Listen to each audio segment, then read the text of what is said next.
अच्छा मैं क्या कह रहा था, अब हम इसको टोटल कर लेते ना। जी तो सर। बोलिए। ऑपरेशन का जो टोटल हमारे पास आ रहा है। आवाज सुनाई दे रहा है? हाँ हाँ, आ रहा है आ रहा है। ऑपरेशन का जो टोटल हमारे पास आएगा वो आएगा 4900 cash sir can generated you here from me? Operation. Yes. 4900 यहाँ आएगा, 4900 यहाँ आएगा। और इसके बाद हमारा टोटल हो जाएगा 6200 माइनस। सो 6200 हमारा आ रहा है माइनस में। So this is net cash voice breaking. Flow from operation. थोड़ा सा इंटरनेट डाउन चल रहा है ना बारिश की वजह से। तो हाँ जी, जी सॉरी। एक सेकेंड दोबारा शेयर करता हूँ। तो मैं टोटल बता रहा था कि जी सर। टोटल जो है हमारा ऑपरेटिंग एक्टिविटी का आ गया माइनस के अंदर आ रहा है। और हाँ। इन्वेस्टिंग एक्टिविटी का जो हमारा टोटल आ रहा है वो पॉजिटिव आ रहा है 3400। हाँ। Okay. Net cash flow from investing activity. सही है। और फाइनेंसिंग जी। एक्टिविटी का हमारा आंसर आ रहा है 2400। तो 1500 का नेगेटिव, 1500 का negative negative. Net cash flow from financing. अब तीनों को प्लस माइनस करते हैं। तो हमारे पास जी। 6200 माइनस में और 1500 माइनस में, तो हम्म। 677700। 7700 में से 3400 हम माइनस कर देते हैं तो हमारा नेट आंसर आ रहा है -4300। ओके। -4300। सो हम इसको कहेंगे decrease in cash and cash equivalent. अच्छा, कैश एट स्टार्ट, इसके लिए हमें चलना पड़ेगा सवाल में। ओपनिंग बैलेंस चेक हम्म। करते हैं। बैंक बैलेंस देखो, ओपनिंग बैलेंस बैंक बैलेंस का दिया हुआ 1400। हाँ। 1400 इसमें ऐड किया, 1400 इसके अंदर ऐड किया तो एंडिंग बैलेंस क्या बनेगा? 43,000 में से 1400 माइनस करेंगे तो 2900 बनना चाहिए। 2900 बैंक ओवरड्राफ्ट में होना जी। चाहिए है। ग्रेट पॉइंट जी। सही है। जी सर। इसका मतलब हमारा सवाल पूरा सही हो परफेक्टली गया। ऑल राइट है। सही है। जी सर। ओके। अक्सर कैश फ्लो के में भी अंदर इसकी एडजस्टमेंट आ जाती है। गवर्नमेंट ग्रांट, देखो अक्सर ऐसा होता है कि गवर्नमेंट जो है ना वो किसी भी ऑर्गेनाइजेशन को बेनिफिट के तौर पर ना कोई ग्रांट दे देती है। सही है, तुमने सुना होगा। अब वो ग्रांट जो दी जाती है ऑर्गेनाइजेशन को, उसके अगेंस्ट कोई एक्टिविटी परफॉर्म करनी होती है।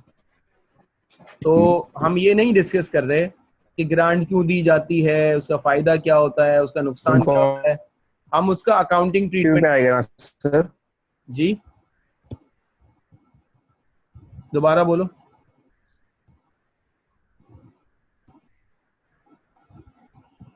दोबारा बोलो।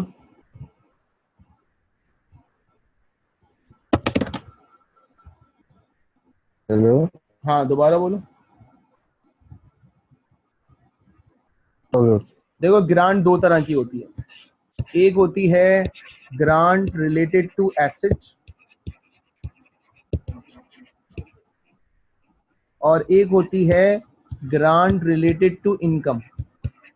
यानी कि हमें दो टाइप्स पता करनी है इसकी, ग्रांट रिलेटेड टू एसेट और ग्रांट रिलेटेड टू इनकम। तो ग्रांट रिलेटेड टू एसेट क्या है? अगर सो यूजुअली गवर्नमेंट का क्या होता है? गवर्नमेंट ग्रांट ये होता है कि जैसे एक ऑर्गेनाइजेशन है, वो कहीं पर अपना कोई प्लांट लगाना चाहती है, तो गवर्नमेंट ने कहा कि हम तुम्हें सपोर्ट करेंगे, तुम्हें कुछ प्लांट की कॉस्ट हम्म। वापस कर देंगे, कोई बेनिफिट दे देंगे, प्रॉपर्टी खरीद के दे देंगे, लैंड एंड बिल्डिंग दे देंगे। कोई भी इंसेंटिव को ग्रांट कहा जाता है, हाँ कोई भी बेनिफिट, ओके जैसे बाद दफा टैक्स माफ कर देते हैं। हाँ सो ग्रांट रिलेटेड टू एसेट में गवर्नमेंट क्या करती है, या तो हमें एसेट खरीदने के लिए कैश दे देती है, हाँ या समटाइम्स हमें एसेट दे देती है। इन दोनों केसेस के अंदर अगर एक ग्रांट एसेट से रिलेटेड है तो वो ग्रांट क्या कहलाएगी, वो ग्रांट कहलाएगी ग्रांट रिलेटेड टू एसेट, जी परचेज ऑफ एसेट। ठीक है, अगर इसके अलावा कोई ग्रांट होगी किसी और पर्पस के लिए तो वो ग्रांट क्या कहलाएगी, वो ग्रांट कहलाएगी grant related to income. Okay for example research and development के लिए गवर्नमेंट ने ग्रांट दे दी, इनोवेशन के लिए ग्रांट दे दी, जी ट्रेनिंग के लिए ग्रांट दे दी कि आप अपने स्टाफ को ट्रेनिंग पे भेजें। ये सारी चीजें other grant related to income में चली जाएंगी। ओके हम पहले बात कर लेते हैं अकाउंटिंग ट्रीटमेंट किसका, ग्रांट रिलेटेड टू एसेट। जी जैसे मैं एग्जांपल देता हूँ तुम्हें, हमें ग्रांट रिसीव हुई, फॉर एग्जांपल हमें ग्रांट रिसीव हुई 100,000 की जी 1 जनवरी 18 को, सही है, और हमने जी एक एसेट एक्वायर किया 200,000 का 1 जनवरी 18 को। तो गवर्नमेंट ने हमने कितना फाइनेंस किया, गवर्नमेंट ने 2 लाख का एसेट पूरा था, गवर्नमेंट ने हमें 50% फाइनेंस किया। जी अब इस 50% जो गवर्नमेंट ने हमें फाइनेंस किया है इसका अकाउंटिंग ट्रीटमेंट क्या होगा, कैसे रिकॉर्ड करें। लाइफ ऑफ एसेट है 5 साल। इसका मतलब ये हुआ कि गवर्नमेंट ये चाहती है, कंडीशन क्या होगी कि आप इस एसेट को 5 साल तक इस्तेमाल करें। ओके अगर 5 साल तक इस एसेट को इस्तेमाल नहीं किया और बीच में आपने इस एसेट को डिसकंटिन्यू कर दिया तो गवर्नमेंट ये ग्रांट हमसे वापस भी ले सकती है। ओके सही है, जी सर इसका मतलब भी हुआ कि ये जो 100,000 का बेनिफिट हमें मिला है इसको हम इमीडिएटली इनकम रिकॉर्ड नहीं कर सकते। कर सकते हैं, नहीं कर सकते शायद। इमीडिएटली रिकॉर्ड नहीं कर सकते। तो इनकम तो है ना, जी लेकिन इनकम कैसे रिकॉर्ड होगी, हम ग्रांट इनकम रिकॉर्ड करेंगे over the life of the asset.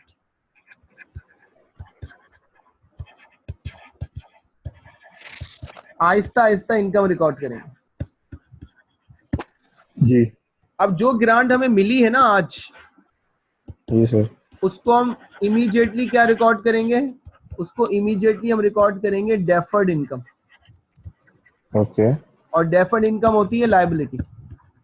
Ji sir और फिर वो लायबिलिटी आहिस्ता आहिस्ता खत्म होती जाएगी और लायबिलिटी कन्वर्ट होती जाएगी इनकम के अंदर, ओके जैसे जैसे हम एसेट को इस्तेमाल करते चले जाएंगे।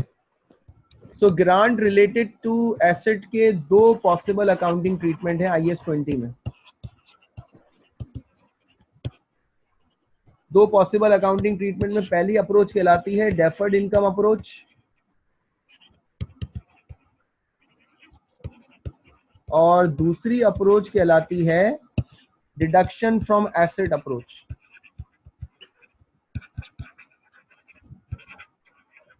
ये 2 अकाउंटिंग ट्रीटमेंट है।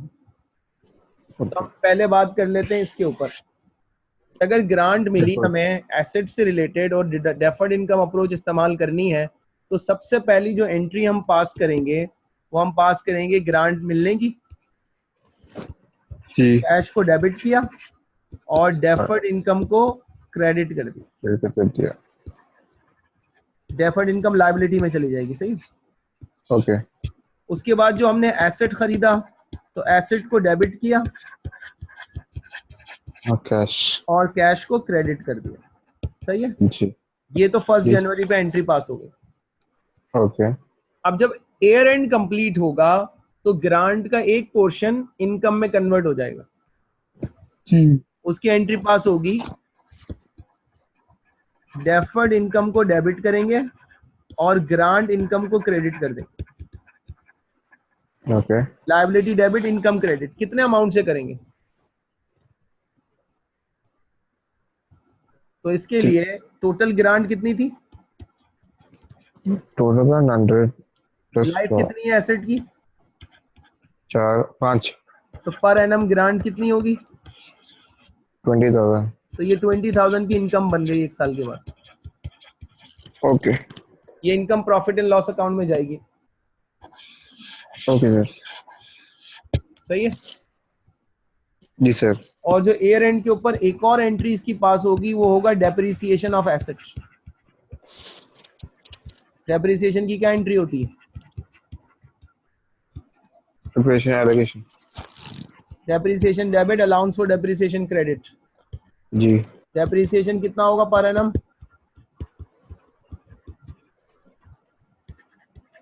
40,000। 40,000। ये एक साल की अकाउंटिंग होगी। सही है। जी सर। अब इसका अगर एग्जाम में पूछता है कि फाइनेंशियल स्टेटमेंट पे इसका अफेक्ट बताओ, तो प्रॉफिट एंड लॉस अकाउंट में इसका जो अफेक्ट आएगा, एक तो हम डेप्रिसिएशन रिकॉर्ड करेंगे। डेप्रिसिएशन एक्सपेंस होता है। जी जी सर।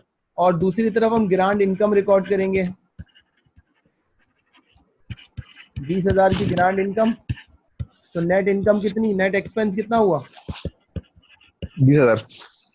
ये इसका प्रॉफिट एंड लॉस का ट्रीटमेंट होगा। ओके। और जो बैलेंस शीट की बात की जाएगी, तो बैलेंस शीट के अंदर इसका जो अफेक्ट आएगा, तो एसेट साइड पे क्या अफेक्ट आएगा? एसेट हमने खरीदा था 2। 200,000 का, जी सर। 40,000 का डेप्रिसिएशन माइनस हुआ, एसेट जी। की बुक वैल्यू आ गई 1,60,000। जी सर। सही है।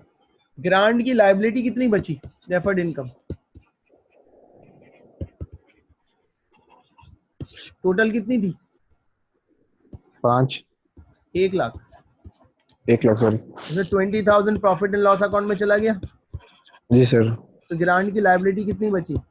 80,000। 80,000। सही है। अच्छा, इस लायबिलिटी को दो हिस्सों में डिवाइड किया जाता है, एक को करंट लायबिलिटी में डाल दिया जाता है और एक को नॉन करंट लायबिलिटी में डाल दिया जाता है। ये आईएएस की रिक्वायरमेंट है। ओके। जो अगले साल ग्रांट रिलीज होगी वो कितनी होगी? 20,000। तो बाकी कितना बचा? बाकी 60 बचा ना। ये नॉन करंट लायबिलिटी में डाल देंगे। हम लोग कैसे पता है कि 20 उधर डालना है, 20 60 इधर डालना है? लेकिन हर साल 20,000 ट्रांसफर हो रहा है ना। हाँ। अभी हमने पीछे क्या किया था, ग्रांट इनकम हर साल कितनी जा रही है, ये देखो। जी सर, 20,000। इसलिए मैं हर साल 20,000 इजीली आइडेंटिफाई कर पा रहा हूँ। ओके। तो इस 80,000 को मैंने दो हिस्सों में डिवाइड करना है, एक का करंट लायबिलिटी पोर्शन और दूसरा का नॉन करंट लायबिलिटी पोर्शन। जी सर। तो अब मैं यहाँ पर बैलेंस शीट में नॉन करंट लायबिलिटी का पोर्शन अलग दिखाऊंगा। Deferred income, non current liability का पार्ट कितना है? 20। 60,000। 60,000 सॉरी, नॉन और करेंट। करंट और लायबिलिटी का सर पार्ट कितना है? 20,000 सर। 20,000।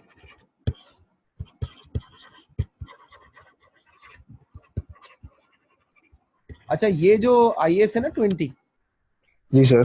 के अंदर एसेट इस्तेमाल हो रहा है, प्रॉपर्टी प्लान एंड इक्विपमेंट, तो ये बाज दफा हाँ। आईएएस 16 के साथ कंबाइन होके आ जाता है।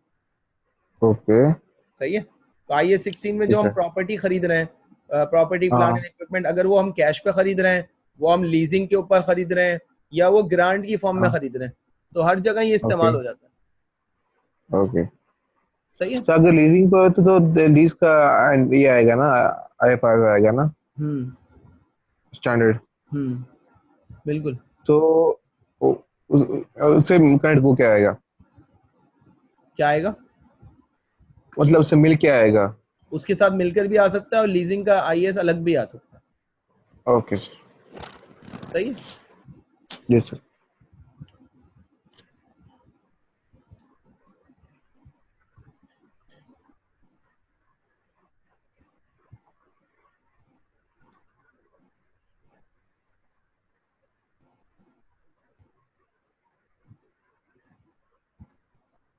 अच्छा जी, आगे बढ़े। जी सर। अच्छा जी। उफ, क्या हो गया सर? नथिंग। तो ये डेफर्ड इनकम अप्रोच हो गई। जी सर। इसकी एंट्रीज पक्की करो, इसका हाँ, affect profit and loss account में पक्का करो। जो अफेक्ट वो प्रॉफिट एंड लॉस में आएगा, प्रॉफिट एंड लॉस और बैलेंस शीट में जो अफेक्ट मैंने दिखाया, होगा डिप्रिसिएशन और डिफर्ड इनकम, हाँ यही वही है ना? यही यही इसका अफेक्ट है। ओके। क्योंकि जब फाइनल अकाउंट हम बनाएंगे ना, इनकम स्टेटमेंट बैलेंस शीट वाला टॉपिक पढ़ेंगे, तो उसके अंदर वो पूछता है कि बताओ कि ग्रांट का अफेक्ट पीएनएल में कितना जाएगा, बैलेंस शीट में कितना आएगा। ओके। अब जो दूसरी अप्रोच है deduction approach, deduction from asset approach. अगर यही ओके। सवाल उससे किया जाए, देखो क्या फर्क पड़ेगा।